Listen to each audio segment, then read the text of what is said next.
it's easy. You notice that just in the news over the weekend, the new nutrition, the new nutrition pyramid the old nutrition pyramid has been replaced by the new plate, quote unquote, right? And half of your plate should be fruit and vegetables, and the other,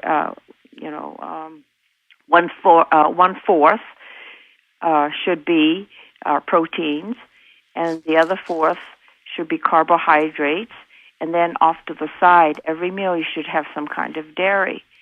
And the combination is easy to remember. Just remember that meat and potatoes, which is easy to people, they kind of go together and people hear about it a lot. So meat and potatoes is the worst combination. So what's the best combination?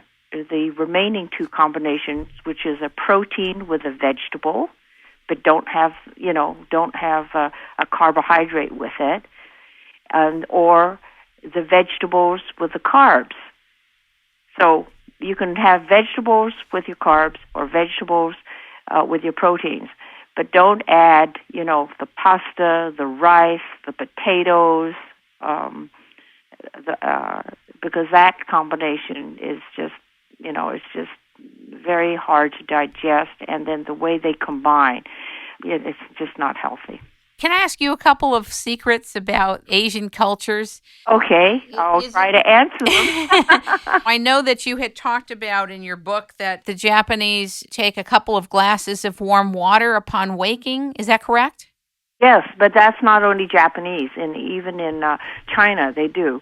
They say a cup of water. But I like those, those travel mugs that the size of a travel mug is 16 ounces. Okay. The 8 ounces is a cup, right? Right. I don't do much cooking, so. But one of those travel mugs, those tall ones that you take out to your car with your coffee, or sure. So even before you have your coffee, exactly. You get up in the morning. The first thing is you do hydrate. Right. Warm water. No, not hot, not boiling, just something warm. And the first thing that does is to stimulate your internal plumbing. It's great. So my habit, and this is very easy for a lot of people, you get up, you drink your water. Okay, you go to the kitchen, you boil your water, or maybe you have an instant hot water, feature in your faucet, filtered water or whatever. Drink this 16 ounces of warm liquid. All right. And then you go and get dressed, brush your teeth, do whatever you need to do. I go for my walk right after I drink my water and take my vitamins first thing. And then I come back an hour later, and then I have my breakfast. And boy, I tell you, it's wonderful because, I had an aunt and an uncle, both who were physicians. They were married couple, and they told me the same thing. First thing in the morning, just drink warm, a 16-ounce glass or more. And so it could, now it could be, what I do is that's when I drink my turmeric tea.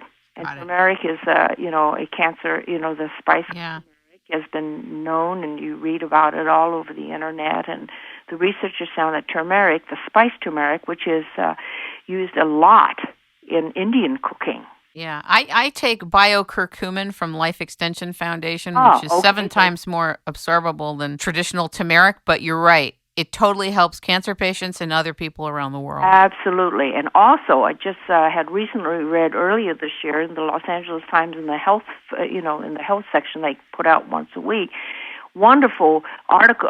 Actually, it was an article. It was a thank you note to the editor, the health editor of the LA Times. Someone said that this person had neuropathy, which is nerve pain in her arms and feet or whatever, and she had heard about this. I guess it was a previous article or a feature about the turmeric, and she started using it, and all her the nerve pain, just disappeared. And then she referred it and suggested it to mention to other relatives, and they have. Now I have, because a residual side effect from my latest chemo, which ended in April of this year. And I have residual side effect of numbness in my feet. My toes, for example, are tingly, and then the area right, before the arch, the instep, that area there, the pads of my feet are numb from my chemo. I was taking something called Taxotere, and that causes the numbness. And I take this every morning. I mix it up with, about a teaspoon and a half of honey, and the turmeric, and that's my turmeric tea. And, oh, wonderful.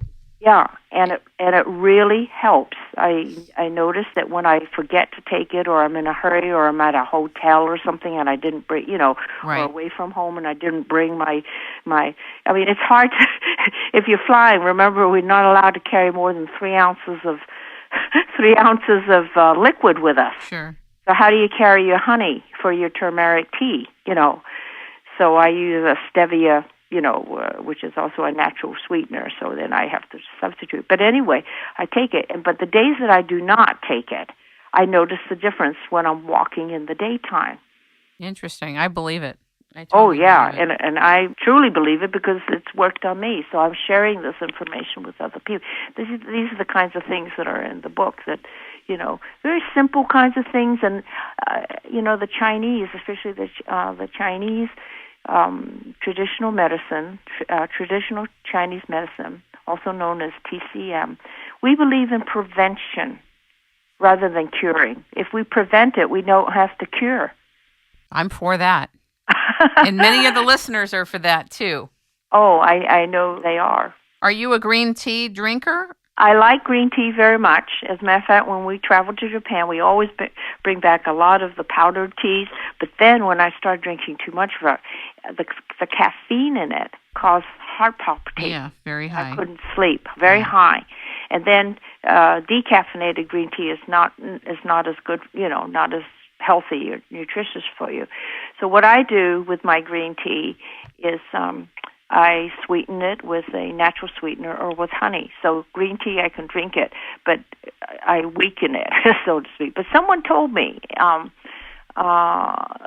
doctor told me, that you don't have to drink the green tea. Did you know that? Yes. You can take it, you can make the green tea, full strength, swish it around in your mouth, and spit it out, because enough of it gets absorbed in the cells in your mouth that you still get the benefits, but without ingesting it totally down to the stomach. Wow, I don't really know about that, and I've never ever heard that. Part of it would seem to make sense, but I don't know about the real bioavailability of that. That'd be interesting to research. Yeah. But someone had told me that, you don't have to drink tons and tons of, gallons of green tea to get its benefits. You could drink just some of it like that, and, but anyway. I notice also you write in the book about how to be happy. And that's like taking a tiger by the tail. But would you like to talk about that? Because you're one of the happiest people I've ever met. And you've gone through a lot of trials and tribulations in your life. And you have so many wonderful contributions to offer. And you've been helping people in different respective areas. You've done a lot of things in your life. So why did you write about how to be happy?